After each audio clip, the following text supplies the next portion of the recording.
You are listening to WTUZ Radio Podcast.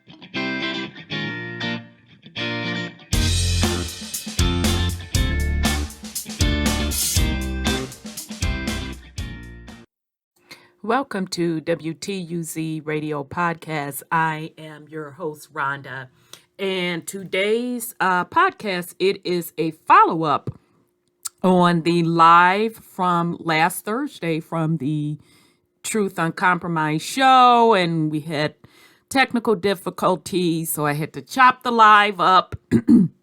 And one of the uploads that I did was Robert E. Lee is Black.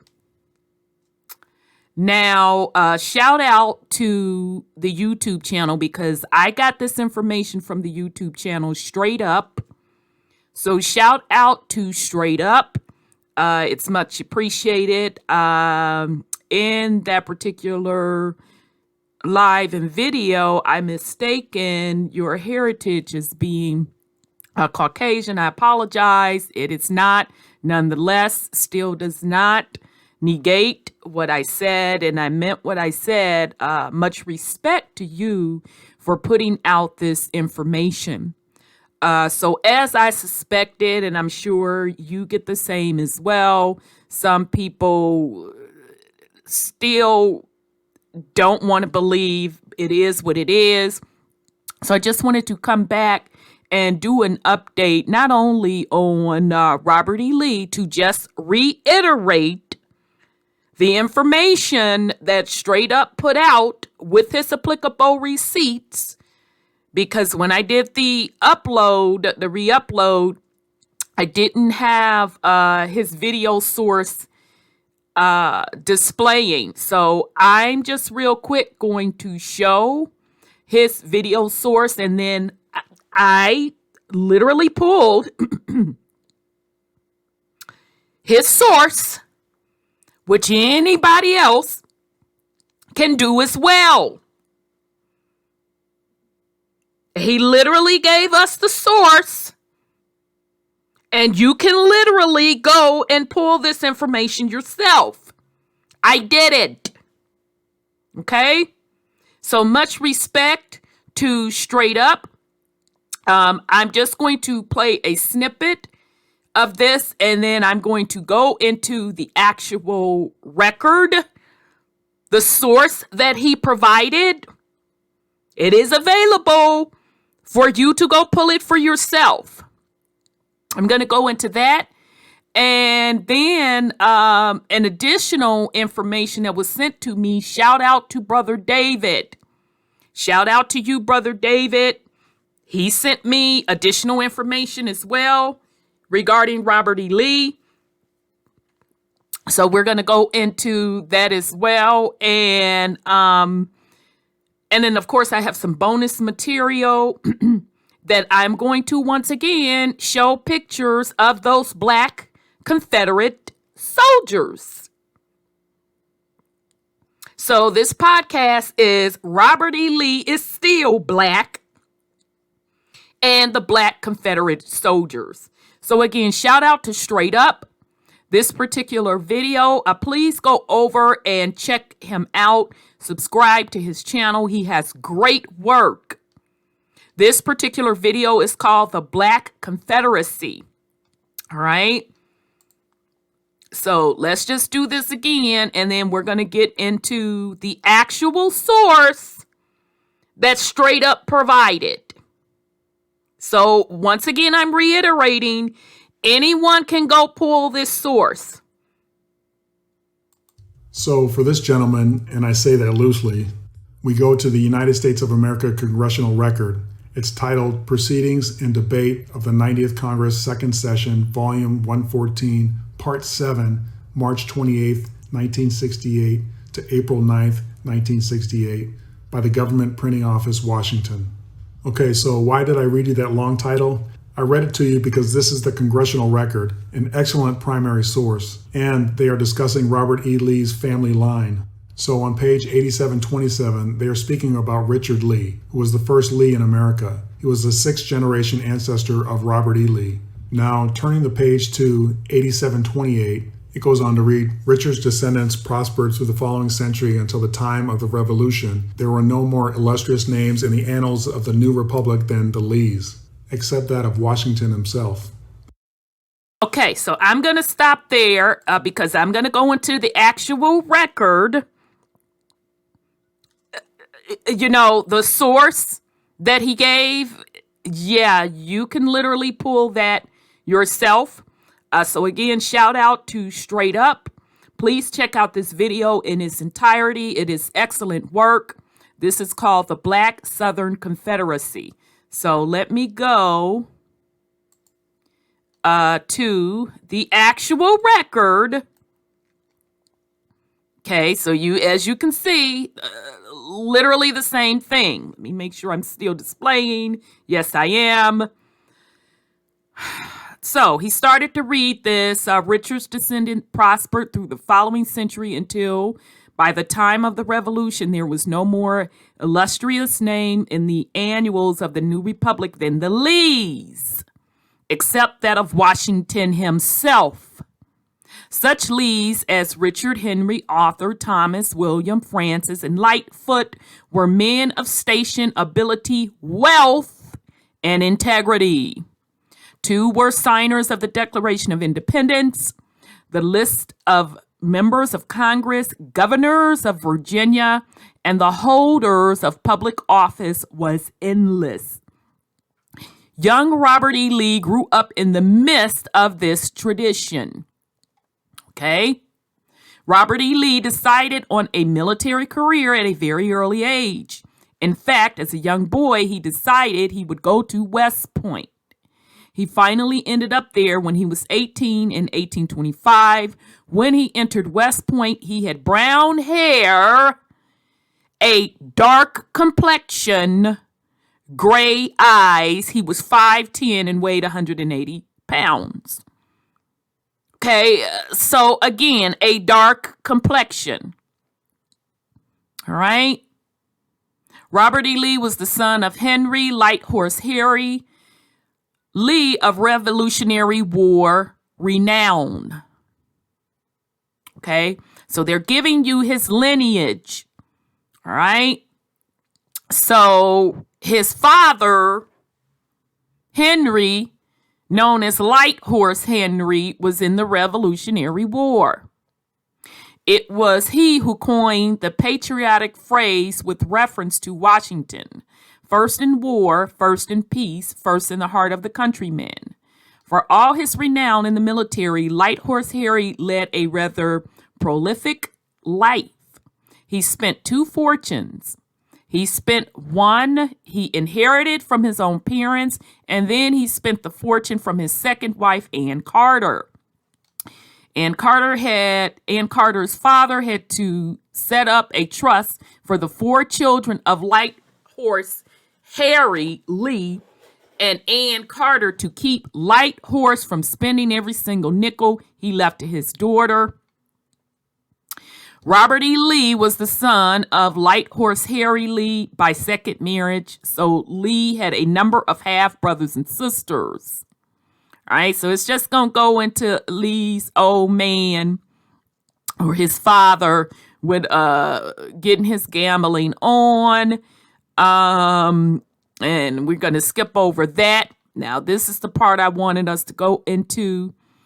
As a matter of fact, he took a boat and sailed to the British colony of Barbados. So let me back up a little bit. I guess I do need to go over that. When the war between England and the United States broke out in 1812, Light Horse Harry was against going to war with England. As a matter of fact, he took a boat and sailed to the British colony of Barbados. He joined Alexander Hamilton. Yeah, that Alexander Hamilton who was also swarthy, whose mother was swarthy. He joined Alexander Hamilton, and you can check out Brother Cooey Mayo. Shout out to Brother Cooey Mayo. He did a drop on Alexander Hamilton and his heritage with the receipts of that swarthy and other noted feudalists in a publication of an anti-war editorial in a newspaper in Baltimore called the Baltimore Federal Republican. As a result of this editorial, the editor of the paper, Alexander Hansen, and a number of other people were taken out, and 8 others were left on the ground. They were deceased. I'm trying to talk in code and not offend YouTube. Was taken out, including Light Horse Harry Lee. Okay, so it's going to go into details how they took out Light Horse. I'm not going to go into that because it's pretty graphic.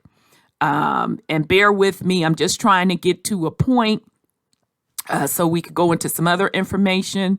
So, as a child of only 5 or 6 years of age, Robert E. Lee knew his father as an invalid and, in the eyes of so many people, as a ne'er-do-well despite his glorious accomplishments in the military field. Okay, so we talked about that. So it's just gonna go into how Robert E. Lee had a great reputation. This is the part I want to get to. At West Point, his roommate, or rather his tent mate, was a young man from Georgia by the name of Jack McKay. Now, soon as I heard this name, I'm like, McKay. I know I ran across that name in my research. Okay, the last name McKay. But let's continue. All right, so it's just going to go on talking about Robert E. Lee and Jack McKay's. You know, they was boys, or they classmates in the military, this, that, and third. Okay, so that's that one relationship. Then we're going to go into their relationship, meaning Robert Lee's relationship with George Washington. So let's go into this. Okay. The wife of George Washington, Martha, was married twice. The first time to a man whose last name was Custis. I don't know why I wanted to say Curtis. She had a grandson named George Washington Parke Custis. George Washington adopted him as his legal heir, and this was something very serious because George Washington was reputed to be the wealthiest man in Virginia. Okay. Now, George Washington is also rumored, and I'll have to check out Straight Up. Straight Up may have even cracked the code on George Washington's true lineage. I suspect, now I don't have the receipts or proof, that George Washington at a minimum was mulatto. So meaning mixed heritage, if not swarthy. All right. So Straight Up may have the drop on that. I think he does. Don't quote me in that. But that's just my suspicion on George Washington. I've seen a poster of George Washington and Adams and a lot of those other early founding fathers, and they look at a minimum mulatto-ish to me. All right, but nonetheless, let's get back to this connect. All right, so Martha, George Washington's old lady, she had a grandson named George Washington Parke Custis. George Washington adopted him as his legal heir, and this was something very serious because George Washington was reputed to be the wealthiest man in Virginia. Now, George Washington Parke Custis, Martha's grandson, and George Washington adopted grandson, had a daughter named Mary Ann Randolph Custis. Robert E. Lee married Mary Ann on June 30th, 1831. So you see, Lee was married to the great granddaughter of Martha Washington and the great granddaughter of George Washington. Part of the inheritance, Lee received a huge plantation known as Arlington. Okay, so I'm not going to go into this any further. You can check out again Straight Up's video, the Black Confederacy. He goes into even more of Robert E. Lee's relatives and how they were all described as being dark complected. Okay, so I'm not gonna re-go into what he's already gone in his video. He did an excellent job. Please check out the video in its entirety. Okay, but when I went and pulled the source, shout out to Straight Up, I pulled the source that he gave, which is clearly there because I'm reading from it. I got even more gems. Okay, so now let's get to this name McKay. Okay, so in here it's saying Jack McKay was buddies with Robert E. Lee, you know, that dark complected or dark complexion Robert E. Lee, who was married to the great granddaughter of George Washington. That Robert E. Lee, Jack McKay, they were boys in school at West Point. So that McKay name, I'm like, I've seen that name before. It ties back to these melanated thrones. I know it does. I remember it. So I said, okay, let me go on and jump over to the house of names. McKay, history, family crest, coat of arms. Okay, so origins, they have Netherlands, Ireland, and Scotland. The chronicles of the name McKay begins with a family in the Picts, or the Pictish clan of ancient Scotland. I said, bingo! There you have it. I knew it. I knew I had seen that name before. I knew it had to be tied back. But we're going to get there. But just real quick while we are in the house of names.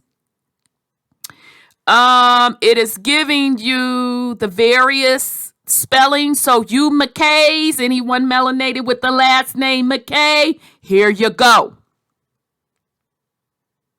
Right? So, McKay, M-A-C-K-A-Y. Also, McKay, M-A-C-C-A-Y. And this looked like McHugh or McHuey, M-A-C-Q-U-E-Y. McCoyd, M-A-C-Q-U-O-I-D.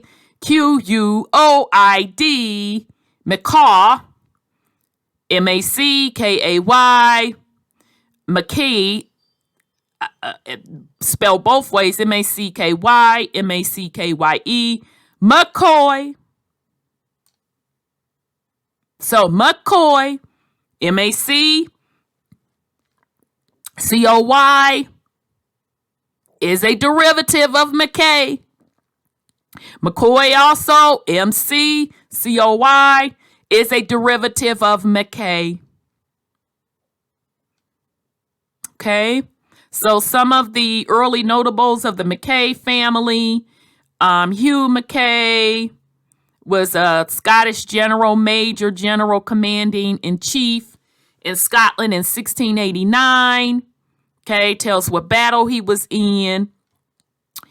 Okay, in the United States, we're not gonna talk about, whatever, it's ranking in the popular. Says some of the McKay family moved to Ireland. or whatever the case may be. Let's get to the McKay migrations to the United States. The crossing to North America did not seem so great in comparison to the hardship of many Scots. Okay, and this is pretty much what they give you, just letting you know when the Scots got kicked out of Scotland.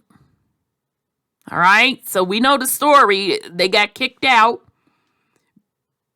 And unless you had some sort of top family lineage, more than likely you were serving out a prison sentence called an indentured servitude. Okay? So that's where the term indentured servant came from. And that fell into two categories. Either you were sentenced to a prison sentence, and if you were kicked out, that means that sentence was for life. You could no longer come back to Scotland or Ireland or England. And the other one was because of the persecution going on and all of the wars, this, that, and the third, depending on who you was partnering up with, you're like, you know what, I'm out of here, deuces. I hear about these new opportunities in the newfound land. I'll take my chances over there. Yeah, I'll go over here on this indentured servant contract and work. All right. So you're going to consistently see this particular paragraph when they talk about the migration from the Europeans coming over to the Americas. All right. So anybody that's familiar with the work of this channel, you should know that just because you are European does not mean that it's exclusively to the Caucasian race. Okay? That's also black, aka swarthy, aka melanated folk. Were also Europeans, and they were also being kicked out of Europe as well. And the seat of power during that time were with those swarthy, melanated kingdoms or houses. Okay?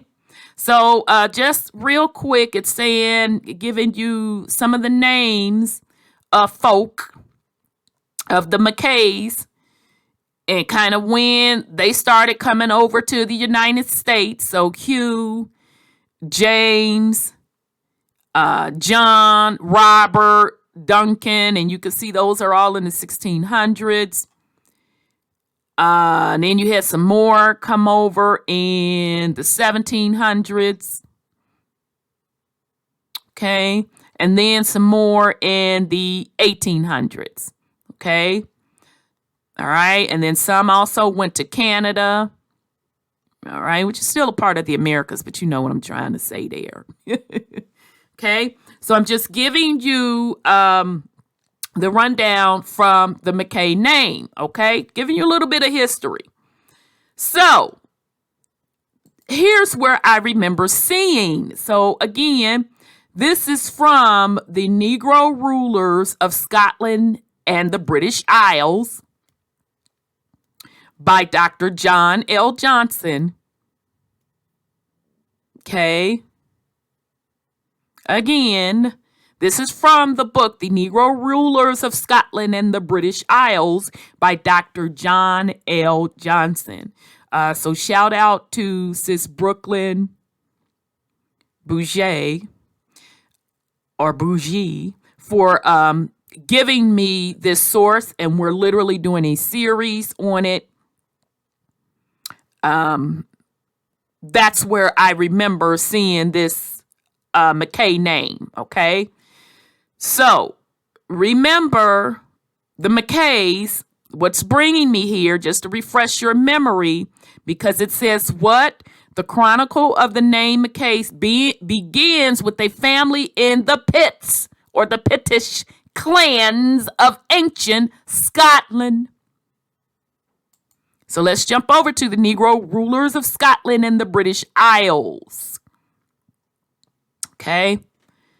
So we're going to go to the Cambridge Ancient History, Volume 2, page 34. 1926 says, so for those of you that want to windmill on these authors, it's not like they're not giving their source. So if they're giving their sources and you're not researching their sources,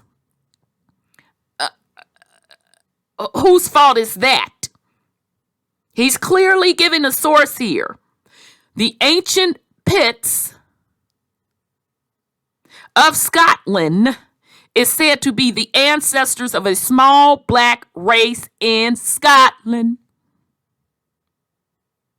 Margaret Murray, in her book called The God of Witches, mentions the dark-skinned Pits. So, again, that's two sources calling the Pits black. Dark skin. Lord Lang, in his book called The Pits and the Scots, the Pygmies, yet another source.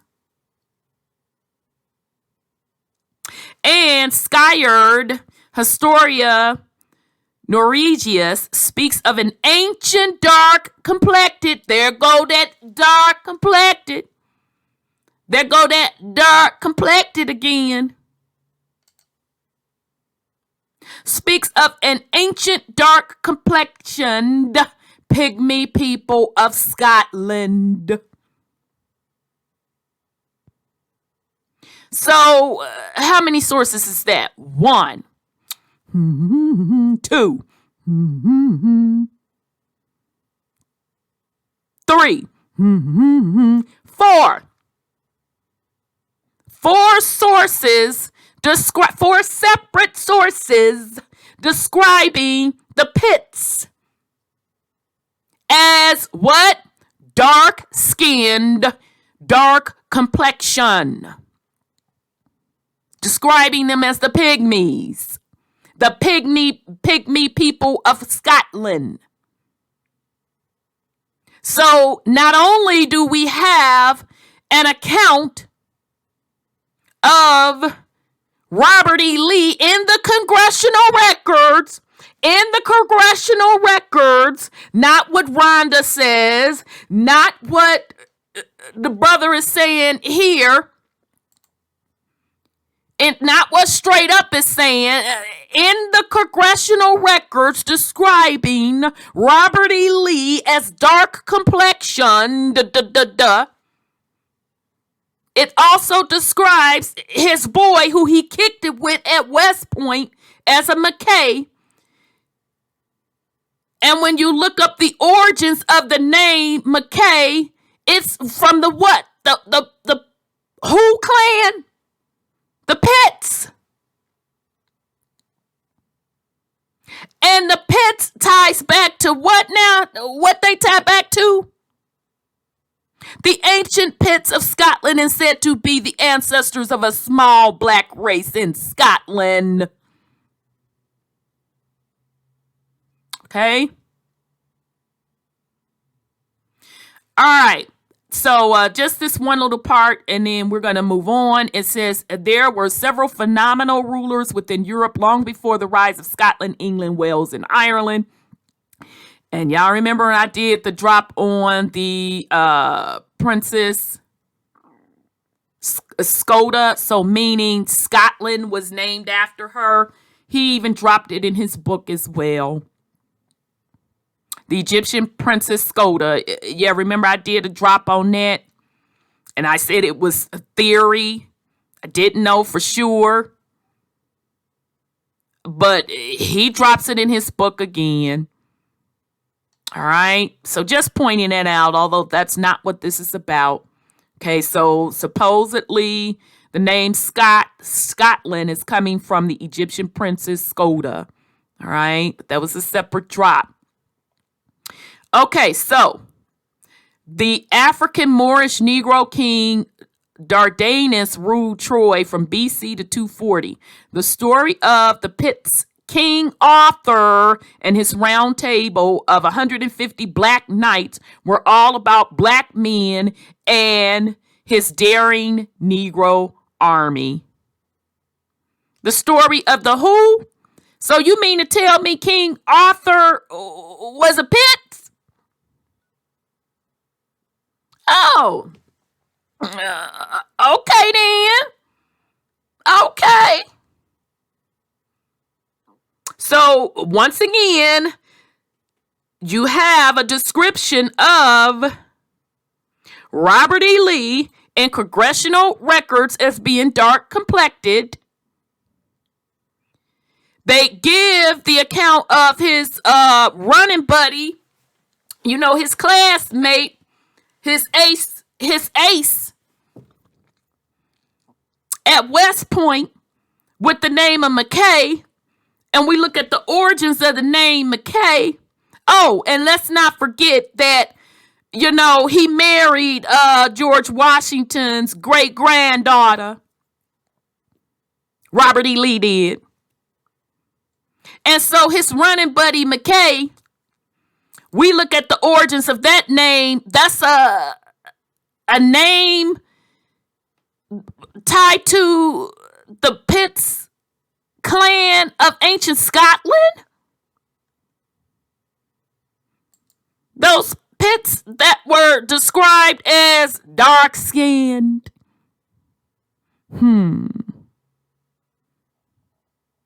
Described as pygmies. Described as dark complexioned. Okay. So let's go into shout out to Brother David, who sent me this information. This is from ABC News back up in the day. This was 2014. Slave photo discovered from Robert E. Lee's home. Let's hit it. Here's something else we can see in the meantime. A rare Civil War era photograph of slaves owned by General Robert E. Lee. Well, it's now being preserved by the National Park Service at Lee's Arlington house. And as Mike Canine reports today, it was recently discovered thanks to the keen eye of a local volunteer. Photographs of slaves from the Civil War era are very rare, but incredibly, a second photo of this woman, Selena Gray, was recently discovered by a National Park Service volunteer, up for auction on eBay for just $20. On the back, a handwritten inscription reads, General Lee's Slaves, Arlington, VA. Sold for $700, the photo was later donated to the Arlington House. On Saturday, it will be on public display here for the first time. And the two children in the period stereo view are undoubtedly her children. Selena Gray was not the typical slave. She was the trusted head housekeeper for General Robert E. Lee and his wife Mary Custis Lee, the great-granddaughter of Martha and George Washington. Not only was this woman a slave who they allowed to get married, which was illegal at the time, they also let her get married in their home, in the parlor where they got married. After studying the photograph, National Park Rangers believe it was taken directly behind me, next to the slave quarters on General Lee's Arlington estate. That's where Selena Gray lived with her family 150 years ago. What I find so fascinating is how well dressed Selena and her daughters are in this photo. During the Civil War, as the Union Army advanced, the Lee family fled, and Gray was left the keys to the property. Today, historians credit her with saving the home. Selena was an incredibly courageous woman. She stood up to Union generals to say, save this place, save these priceless heirlooms from President George Washington that were here in the home of what was then a Confederate general. And even though she's enslaved, she's going to stand up and is actually going to come out and want to protect those things. That's amazing. In Arlington, Mike Canine, ABC 7 News. Okay, so I don't know about y'all, but let's just run this back. I'm trying to get to the photo. In Arlington, Mike Canine, like the one gentleman said, she's a very well-dressed slave. Very well-dressed. Her and whomever else is right next to her. And the little baby in the middle.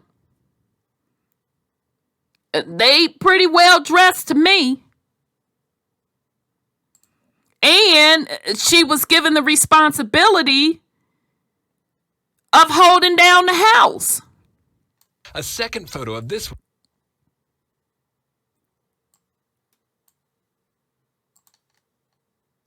looked pretty well dressed, well taken care of, protected the home of the Lees, was able to get married. Oh, okay then. Was protecting the heirlooms from George Washington. Okay. But let's just real quick go into Selena Gray. That's her name. Selena Gray. Selena Norris Gray, the daughter of Leonard and Sally Norris, was a second-generation Arlington enslaved person. Selena Norris and Thomas Gray were married by an Episcopal clergyman. Episcopal, You mean the missionaries from Europe? But let's continue. In the same room of the house where Mary Custis had married Robert E. Lee in 1831. So remember, Mary is George Washington's great-granddaughter. So this slave was married in the same room as George Washington's great-granddaughter and Robert E. Lee. So listen to the hijack. While the church recognized the marriage, the unions of enslaved people were not legally binding. Enslaved people as property could not enter into legally binding contracts. Selena and Thornton would have had 8 children and raised their family in a single room in slave quarters. Okay. Now, I'm not saying that she wasn't a slave. I'm just saying she was well taken care of. She had a lot of clout.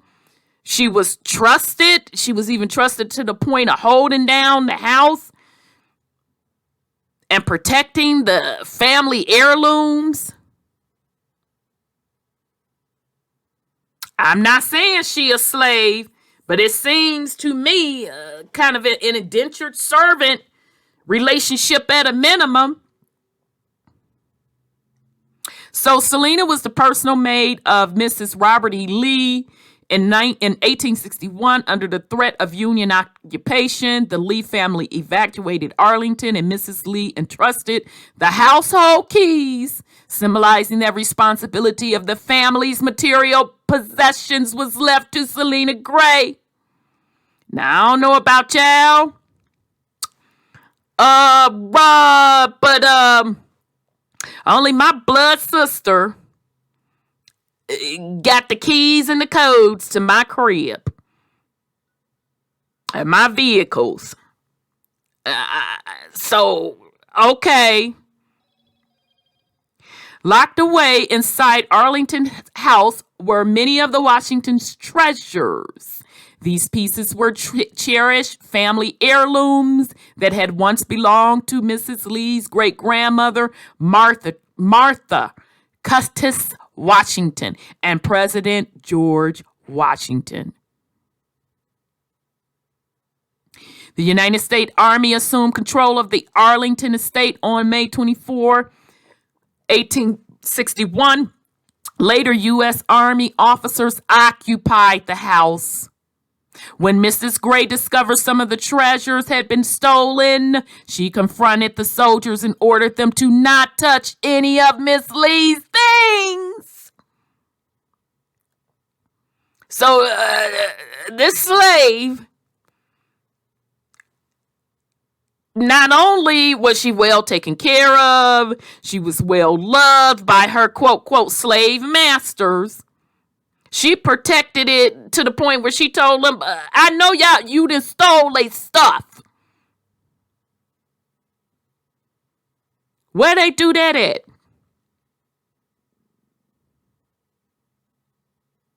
But let's continue. Gray alerted General Irving McDowell, commander of the United States troops, to the importance of the Washington heirlooms. So wait a minute, child, clutch the pearls, clutching my pearls.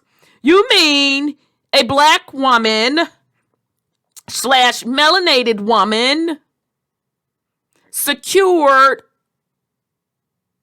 the artifacts of George Washington, one of the founding fathers? Is that what y'all telling me? That a black woman, melanated woman, swarthy, dark complexion, this dark complexion secured the heirlooms of George Washington in her supposedly and allegedly master homes, a Confederate General, Robert E. Lee. She not only confronted the soldiers saying, I know y'all didn't, first of all, don't touch nothing, don't appreciate it, and I know you done set up and stole. So you telling me that this slave, this black woman / melanated woman / dark complexion woman that they said was a slave, secured these heirlooms, told the soldiers don't touch nothing, and knew they stole, and then she jumped over everybody and went to who? She didn't go to a lieutenant. She didn't go to a private. She didn't go to a captain. She went to a who? She went to general and said, look, your boys are stealing this stuff. And they know they don't have no business putting their hands it is, on stuff. The remaining pieces were sent to the patent office for safekeeping. Through Selena Gray's efforts, many of Washington's pieces were saved for posterity. Selena and her family were freed by the will of George Washington Parke Custis in December 1862, but continued to live on the estate for several years. The descendants are numerous and some still live in the area. Her children were instrumental in the restoration of the Arlington house in the 1920s and 1930s. What? Huh? So black slave did all of that for them white people. Okay. Or was it that this black slave or indentured servant did that for her employers, her black employers, the Lees? In 2014, the National Park Service acquired a rare and previous unknown Civil War era stereo view photograph of enslaved housekeeper Selena Gray and two of her daughters. Okay, so both of those are her daughters. So she's sharp, the daughter's sharp, hair combed, all of that. Child, let's just continue. This extraordinary find, okay, we knew about that, was made by the National Park Service volunteer, Dean DeRosa. The seller, based in England, had found the photograph in a box of unwanted photographs at a book fair in Kent, England. Now, why am I saying Kent, England in my natural southern drawl? Because remember, I gave y'all the Kent Visitation. Shout out to the sis that sent me the Kent Visitation that listed all of the immigrants. The 1619 Kent Visitation.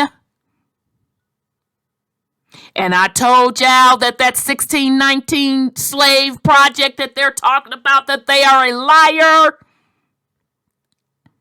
That it was really the 1619 project of all of those folks being kicked out of Europe. The melanated black folk being kicked out of Europe, coming over to the Americas. So don't think that I missed this one bit, that they found the photos of the supposed slave. She was in Kent. They found this unwanted photo in Kent, England. Same 1619 visitation that had a list of lineage from folks coming from Kent, England to the Americas. See, y'all can't get that over us no more. Well, we know how to research. We know how to put the pieces together. The Arlington House Friends Group, Save Historic Arlington House Inc., jumped into action to bid on the item and against stiff competition won the auction. The photograph itself is priceless and will be an invaluable addition to the park's museum collection as identifiable period image.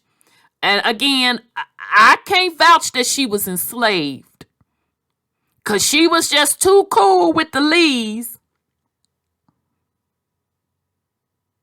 And this photo of her posed up with her babies, and the amount of power that she had as a slave, appears to me that she was their indentured servant.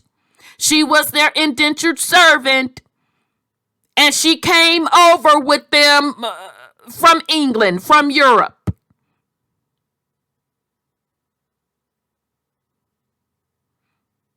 Or their families knew each other through the lines of Europe.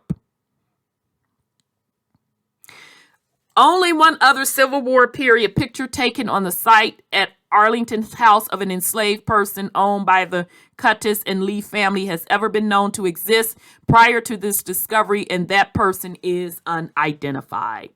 Okay, so again, this is from the National Park Service, Arlington House, the Robert E. Lee Memorial, and this is on Selena Gray. Let's jump over to Freedmen's Village. This is off of National Park Service as well. And shout out again to brother David for dropping this bomb information on this picture, on the photo, so we could get a drop on what Selena Gray did. Okay, so this is Freedom's Village.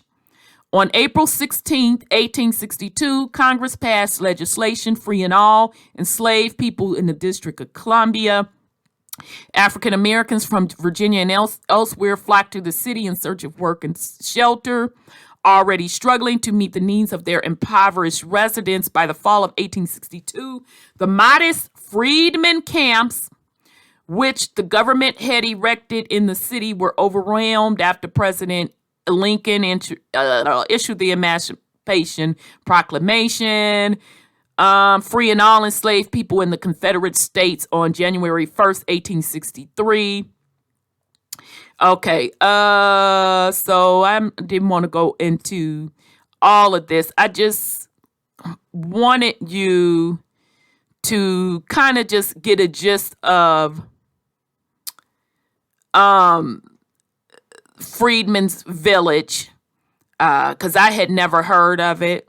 So I just kind of wanted you to get an idea of what that it existed. So it's saying, and I'm skipping around in this, it says the symbolic power of transforming part of the Confederate general's plantation estate into a community for freedmen likely served as a motivation for Greene, Danforth, and other Washington officials in charge of creating the village. For many abolitionists and in some in the government, Robert E. Lee as the leading Confederate general, that dark complected Confederate general, came to personify slavery and unrealized freedoms for millions of African Americans in America. The use of his home as a camp for freed persons was thus thought to be very appealing and appropriate by many in the North. Okay, so I'm just reading you this to let you know that they turned Robert E. Lee's estate into a freedman's village. Okay, so we know the narrative that they're giving us, that the Civil War was about abolitionists freeing Black African slaves, for freeing Black Africans from slavery. Okay, so in other words, the South wanted to keep slavery, wanted to keep enslaving Africans, and the North wanted to free them. All right. But yet, when we dig into the official records, we find that the Confederates were the ones that, according to their narrative, was for slavery and the Union was against. Okay, so the gray uniform, the Confederate, against the blue uniform, the Union. Okay, so the South versus the North. That's what they're teaching, right? But yet, when we dig in these records, again, we see Confederates that were Black. And one of the famous generals, Robert E. Lee, was Black. It was dark complected. Okay? So let's just go through just at a high level. Let's look at some of these pictures. Start with the flag. Let me make sure you all can see this. Yep. Just want to make sure. All right. Okay, so you have the Chickasaw Confederacy, the Chickamauga Confederacy. Okay, the Chickamauga again Confederacy.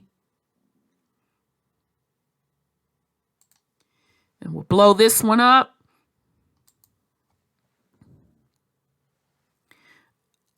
Chickamauga again. Black land. Okay.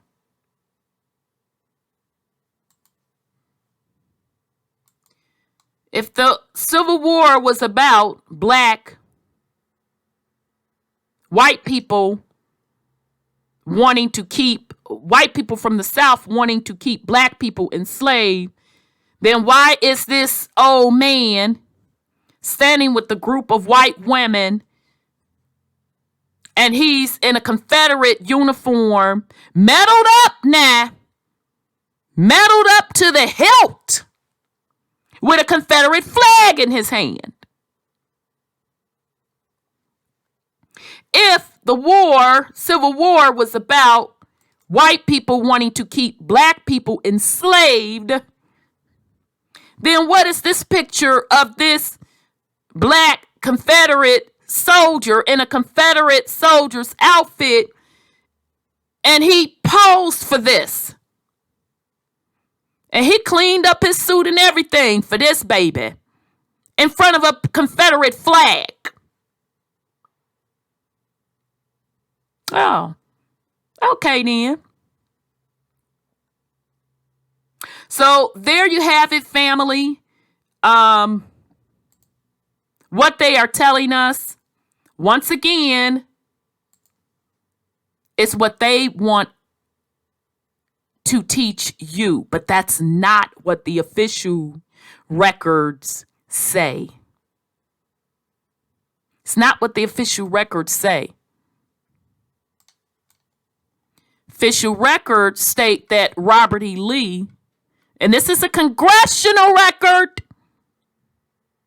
This is a congressional record. It's not what Rhonda said.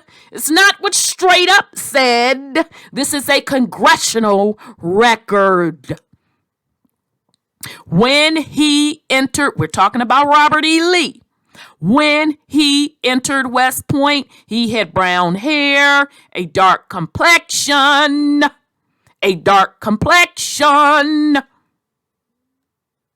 Robert E. Lee,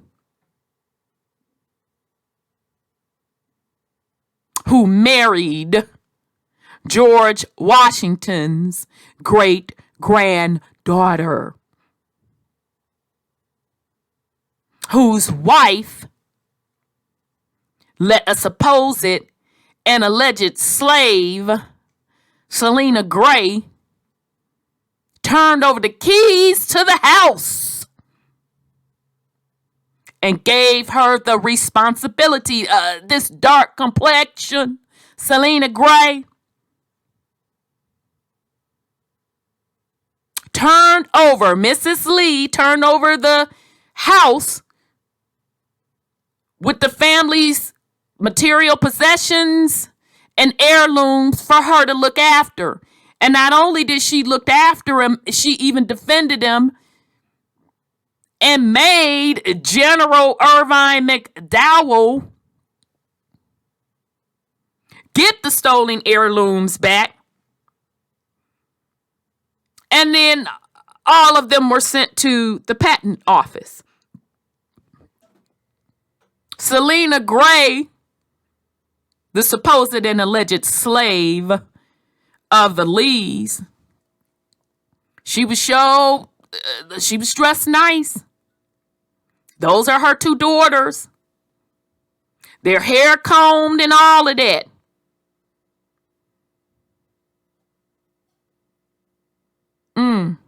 Okay.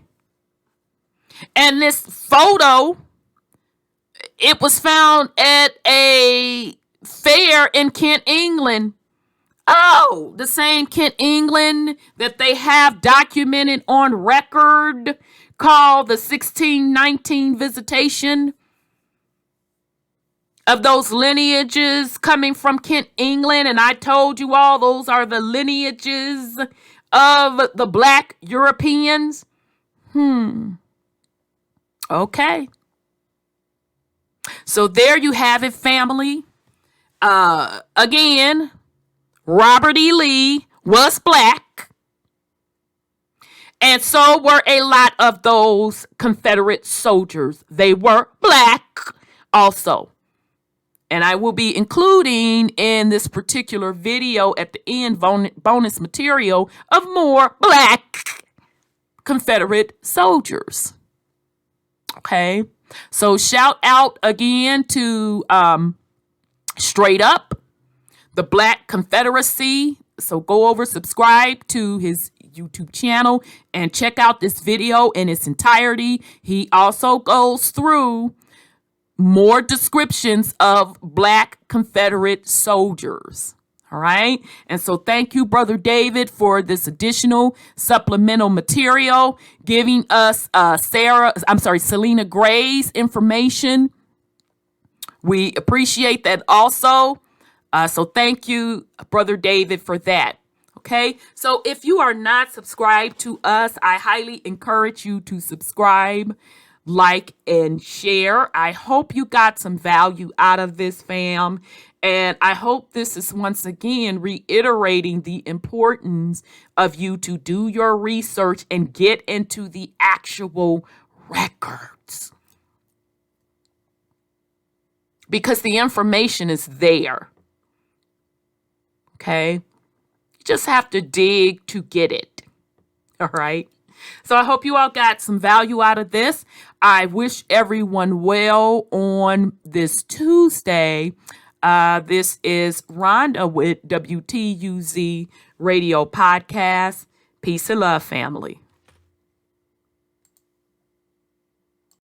Just some addition to the bonus material when I was talking about the quote slave, the woman slave of the Lees, who supposedly and allegedly was a slave of Lee's, Robert E. Lee and his wife, who his wife was the great granddaughter of George Washington. And the person that found that photo of Selena Gray, it was noted that they found the photo in Kent, England. And I was telling you all about the 1619 Visitation Project. Okay, it is a record rather, on file. And I did a drop on it, and I will leave that particular drop in this video as well. So just to show you, and as you can see at the top of this, this is the Visitation of Kent, 1619. It's giving the heritage and lineage of all of the surnames of the folks coming up out of Kent, England. And I said that those folks, most of them, if not all of them, were probably melanated, aka black. And the 1619 Project that they're running around talking about the documented Atlantic slave trade is a lie. That really, that 1619 project, it's really this, the Visitation of Kent.